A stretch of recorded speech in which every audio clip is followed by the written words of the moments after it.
하나님의 말씀 사도행전 20장 13절에서부터 24절까지 말씀입니다. 제가 읽어드립니다. 우리는 앞서 배를 타고 아소에서 바울을 태우려고 그리로 가니 이는 바울이 걸어서 가고자 하여 그렇게 정하여 준 것이라. 바울이 아소에서 우리를 만나니 우리가 배에 태우고 미둘레네로 가서 거기서 떠나 이튿날 기호 앞에 오고 그 이튿날 사무에 들르고 또 그 다음날 밀레두에 이르니라. 바울이 아시아에서 지체하지 않기 위하여 에베소를 지나 배 타고 가기로 작정하였으니 이는 될 수 있는 대로 오순절 안에 예루살렘에 이르려고 급히 가미러라. 바울이 밀레도에서 사람을 에베소로 보내어 그의 장로들을 청하니 오매 그들에게 말하되 아시아에 들어온 첫날부터 지금까지 내가 항상 여러분 가운데서 어떻게 행하였는지를 여러분도 아는 바니 곧 모든 겸손과 눈물이며 유대인의 관계로 말미암아 당한 시험을 참고 주를 섬기는 것과 유익한 것은 무엇이든지 공중 앞에서나 각 집에서나 거리낌이 없이 여러분에게 전하여 가르치고 유대인과 헬라인들에게 하나님께 대한 회개와 우리 주 예수 그리스도께 대한 믿음을 증언한 것이라. 보라, 이제 나는 성령에 매여 예루살렘으로 가는데 거기서 무슨 일을 당할는지 알지 못하노라. 오직 성령이 각 성에서 내게 증언하여 결박과 환난이 나를 기다린다 하시나 내가 달려갈 길과 주 예수께 받은 사명 곧 하나님의 은혜의 복음을 증언하는 일을 마치려 하면은 나의 생명조차 조금도 귀한 것으로 여기지 아니하노라. 아멘. 교회가 세워지고 또 성장하는 데는 언제나 누군가의 헌신이 있는 거죠. 초대교회가 견고히 선 것에는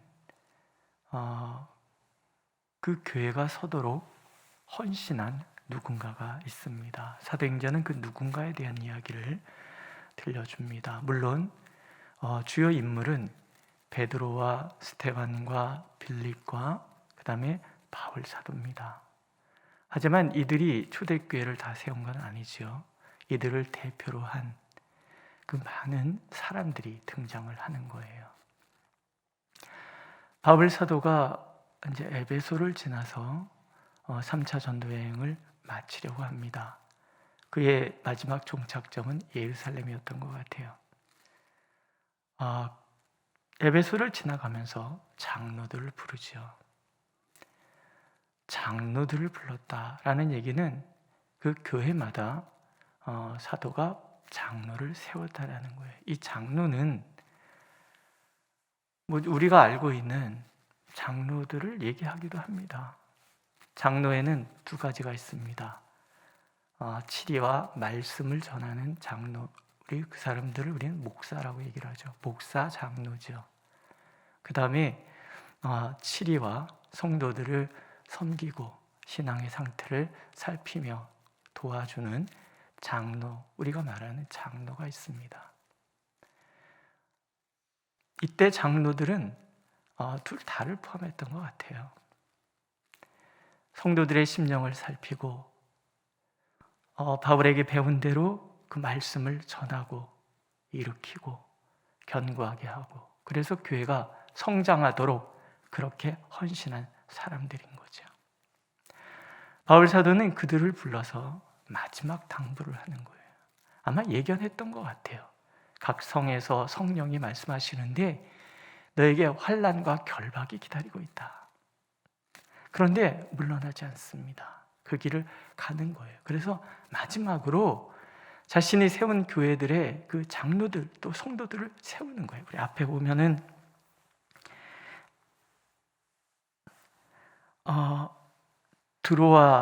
드로아에 머무를 때에 말씀을 전하거든요. 말씀을 전하는데 얼마나 오래전에 했는지 유두고라는 청년이 지금같이 우리 얘도 넓잖아요. 옛날에 이렇게 넓은 공간이 있겠습니까? 그래서 사람들이 좁은 공간에 빡빡하게, 제가 어렸을 때 시골에서 자랐을 때, 시골에서는 이제 뭐 농번기 때는 안 모이지만 겨울이 되면은 이제 각 교회마다 이제 부흥회가 있습니다. 있으면은 이제 그 동네 사람들이 뭐 8km 뭐 어떤 10리 어떤 20리 떨어지는 곳에 이제 교회들이 하나씩 있으니까, 그러면은 그 지역 사람들이, 저희 면 소재에 있는 사람들이 다 오는 것 같아요. 다 오늘 예배당에 사람들이 빡빡한 거죠. 그럼 아이들은 여기 강단에 다 올라와서 앉아 있고 뭐 그러면서 이제 말씀을 전하는데, 옛날 무흥사의 분들은 그 이야기꾼이잖아요. 한 번 이야기를 시작하면 보통 3시간, 4시간 하나님 만난 이야기 울면서 웃었다가 뭐 그러면서 이제 부흥회를 하는 거죠. 저도 그 부흥회에 굉장히 열심히 참석했습니다. 근데 저는 초저녁잠이 많아서 부흥회 내내 이 앞에 앉아서 이렇게 졸았어요. 이렇게. 졸다가 목사가 됐습니다. 예. 그런 시간들을 이렇게 갖는 거예요. 빡빡하니까는 산소도 부족하죠. 그러니까 유두고라는 청년은 창가에 이렇게 바람이 부니까 창가에 이렇게 앉았다가 고마 떨어져서 죽잖아요. 물론 바울이 이렇게 살려내서 사람들이 위로를 받았지만, 저는 그 모습을 보면서 그런 생각이 들어요. 마지막을 예견한 사도가 마지막으로 하나님의 말씀을 전하는 거예요. 무슨 말씀 전했겠어요? 우리 서신서에서 읽은 그 얘기들을 하는 거예요.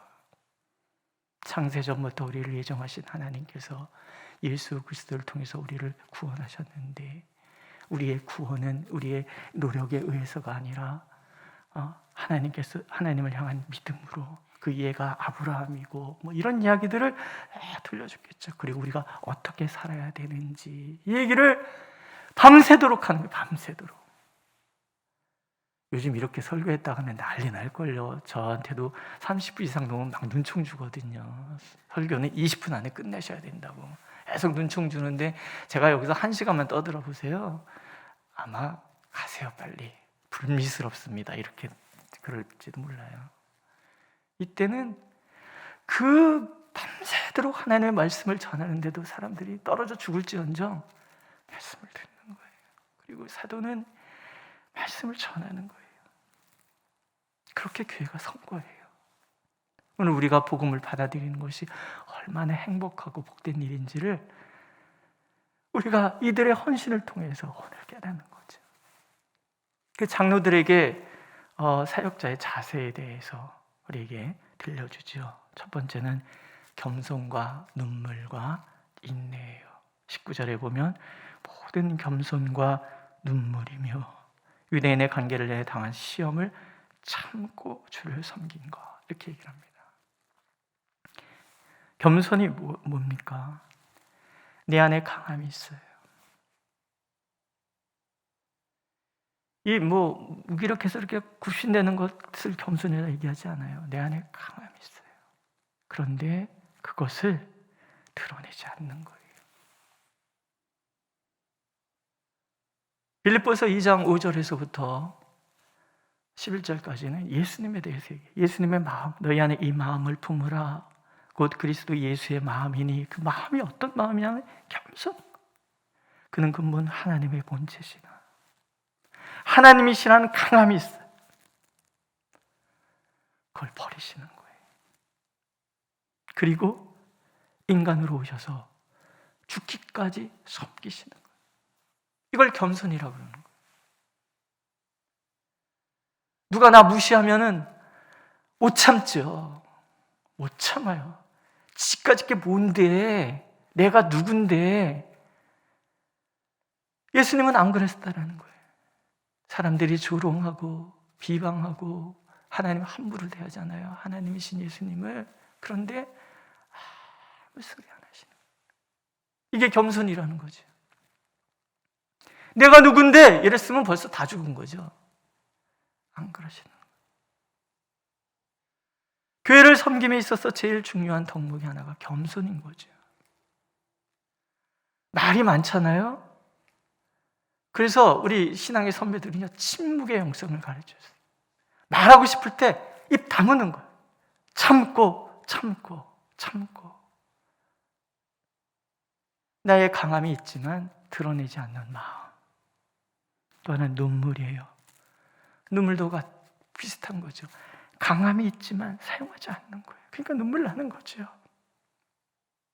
억울하면 눈물 나잖아요. 저거 그냥 한 주먹거리밖에 안 되는데 참으려면 눈물 나는 거예요. 뿐만 아니라 일으켜야 되니까, 살려야 되니까, 교회를 세워야 하니까 누가 이런 소리 해도, 누가 저런 소리 해도 이 눈물 없이는 교회가 서는 게 아니에요. 교회는 목소리 소리 질러서 세우는 게 아니라 눈물로 세우는 거예요. 한 영혼을 위한 눈물, 교회를 위한 눈물, 예수 그리스도를 사랑하기 위해서 흘리는 눈물. 제가 처음에 목요일날 우리 예배 드릴 때 와서 굉장히 떨려서, 사실은 다른 교회 가서 생판 처음 보는 분들 앞에 가서 말씀 전한 적이 없었기 때문에 교회 밖에 나가본 적이 없었어요. 되게 떨렸어요. 안양에서부터 부천까지 오면서 40분 전철 타고 오는데 계속 기도하고 있어요. 그때 제가 만난 여러분들의 모습은 눈물이었어요. 남자분이든 여자분이든 말씀을 전하면서부터 말칠 때까지 울고 또 울고 또 서러워서 우셨어요? 목사님한테 하도 핍박을 당해갖고? 그렇게 안 봤어요. 교회를 위한 안타까움이라고 봤어요. 그래서 저도 같이 울었어요. 교회 버리고 나온 목사가 교회에서 버림받은 성도들을 만나니 눈물밖에 안 나더라고요. 교회는요, 소리 질러서 세우는 게 아니고요, 눈물로 세우는 거라는 거죠. 눈물. 오늘 이 새벽에 나오신 성도님들의 눈물로 이 교회가 서는 거예요. 소리 질러서 내 의의를 내세워서가 아니라 눈물로, 겸손으로. 그리고 세 번째가 참는 거잖아요. 핍박이 있어요. 가는 게 있어요. 말하지 않는 거예요. 참는 거예요. 견디는 거예요. 자리를 지키는 거죠. 욱 하고 나가고 싶은 마음 왜 없겠어요? 교회가 여기밖에 없어? 그런 마음 한 번도 안 가지셨다면은 그분들은 정말 복받은 사람들이에요. 근데 목사도요, 교회가 여기밖에 없어? 확 때려쳐. 이런 마음 들거든요. 근데 견디는 거예요. 왜? 예수님 때문에. 예수님 견디셨잖아요. 그 모질게 매를 맞고 손과 발에 십자가, 못이 박히고 뼈가 부서지고 견디시잖아요. 왜? 사랑하니까.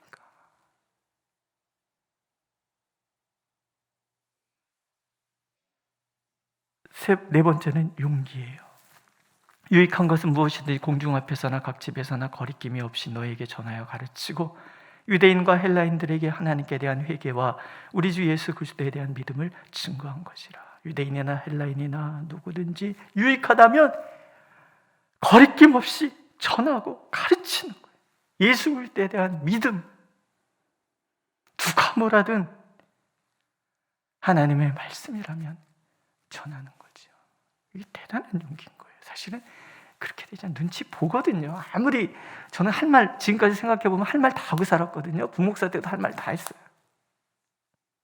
까짓 거 그만두면 되지, 이런 마음이 늘 있으니까 그냥 할 말 다 하는 거예요. 틀렸으면 틀렸다고 얘기하고. 그런데요, 여기 예언 참된 교회 와서는 말 못하겠어요. 상처받을까 봐. 그런데 어느 시점이 되면 제 성정상 할 말 다 할 거예요. 근데 유익하다면, 하나님이 원하신다면, 예수님이 원하신다면 할 말을 해야 되는 거죠. 가르치고 전하는 거. 괜히 말했다가 상처받으면 어떡해. 그래서 한번 참고, 그러나 그 영혼을 살려야 된다면 우리 권사님들요, 가르치셔야 돼요. 말 안 하고 가만히 넘어가서 되는 게 아니에요. 우리 장례식 갔다 오면서 권사님들 뒤에서 막, 옛날 권사님들은 막 이러면서 얘기를 막 하는데, 보니까는 옛날 권사님들, 제가 다니던 교회들도 한성질 하던 권사님들 참 많았어요. 어떤 장로님 하도 목사님한테 뭐 속삭인다는 얘기를 들으니까 어느 날 권사님이 그 부르되, 에이맨아 이 새끼를 와보라, 내가 언제부터 장로네? 그러면서 야단치시는데 우리 봤어요. 그 장로님이 꼼짝도 못하고 그런 분이 있었어요. 목사님이랑 같이 신방 가다가 버스 기사가 횡단보도 건너에 칵 그렇게 해서 목사님이 한번 칠 뻔했어요. 그러니까 이 권사님 차 문 열고 올라가더라고요. 그래서 그 기사 뺨을 채면서 에이맨아 이 새끼네 눈 어디다 두고 다니네, 뭐 이러셨대요. 그 목사님이 그 얘기 두고두고 하면서 목사님이라고 하지 말든지 뺨을 치지 말든지 이러면서 얘기를 하던데, 왜? 한성질해서? 아니에요. 교회는요, 어른이 필요해요. 수수는 어른이 아니라 정말 마음으로 존경할 수 있는 신앙의 어른이 필요해요. 되셔야 돼요. 그 다음에는 헌신이지요. 나의 달려갈 길과 주 예수께 받은 사명, 곧 하나님의 은혜의 복음 증거하는 일을 마치려 하면 나의 생명을 조금도 귀한 것으로 여기지 아니하노라. 우리 순교자 주기철 목사님께서 일사각오라는 말을 쓰셨어요. 너무 결연하다고 생각이 들기도 하는데요, 주님의 몸된 교회를 지키기 위해서는 이런 마음이 필요한 거죠. 이제 노회 장로 피택 10명 청원을 했기 때문에 어느 시점에 되면은 장로 피택을 하겠지요. 안수 집사도 새로 또 피택하고 권사님들도 우리 세우고 그런 일 하겠지요. 너무 귀한 일입니다. 대충 할 수 없는 부분이에요. 누가 피택되느냐는 그 교회 성도들의 수준을 얘기를 해요. 나중에 피택되고 나서 변질되는 것도 성도들의 수준과 관계가 돼요. 기도 많이 하셔야 돼요. 장로가 되고자 하시는 분들은 정말 주님 앞에 무릎 꿇고 왜 장로가 될 것인지에 대해서 진지하게 질문하고 답을 얻고 장로가 돼야 되고, 권사님들도 마찬가지고 안수집사님도 마찬가지예요. 그냥 덜렁덜렁 됐다가 교회 말아먹는 장로들이 얼마나 많은데요. 목사는 안 그런가요? 왜 목사가 되는지에 대해서 분명히 답을 얻어야 돼요. 그러지 않아서 교회들이 어려움을 겪는 거거든요. 권사님들 마찬가지고 집사님도 마찬가지인 거예요. 우리는 하나님 앞에서 왜 이 길을 가야 하는지 답을 얻어야 되고, 답을 얻었다면 그 길을 감에 있어서는 나의 전부를 드려야 되는 거예요.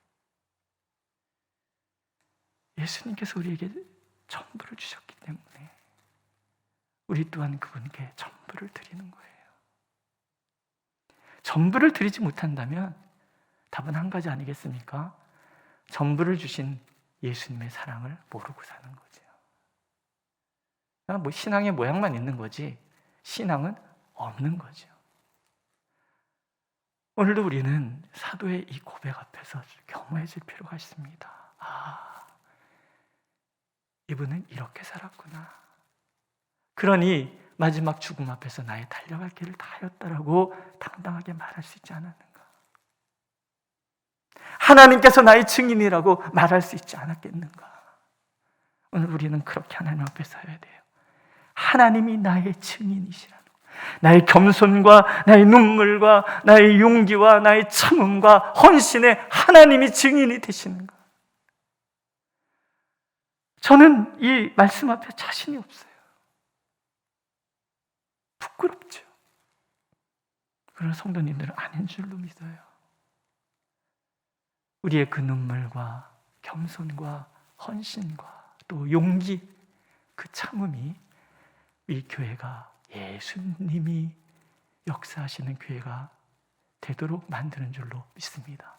그렇게 헌신하고 그렇게 다짐하고 그렇게 하나님 앞에 서는 우리 모두가 되기를 하나님은 간절히 원하고 계십니다. 기도하겠습니다. 교회가 서기까지 누군가의 헌신이 있었고, 누군가의 겸손이 있었고, 누군가의 눈물과 누군가의 참음과 누군가의 용기가 있었음을 우리가 알게 하시니 감사를 드립니다. 하나님, 신앙의 이 선배들이 걸어간 그 길을 우리도 걸어가게 하여 주옵소서.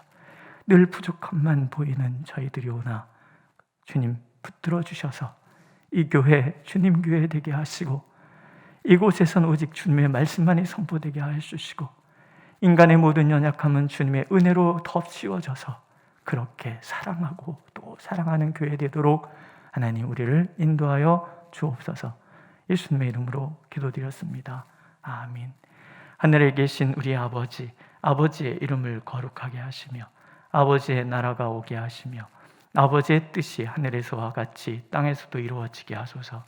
오늘 우리에게 일용할 양식을 주시고 우리가 우리에게 잘못한 사람을 용서해 준 것 같이 우리 죄를 용서하여 주시고 우리를 시험에 빠지지 않게 하시고 악에서 구하소서. 나라와 권능과 영광이 영원히 아버지의 것입니다. 아멘.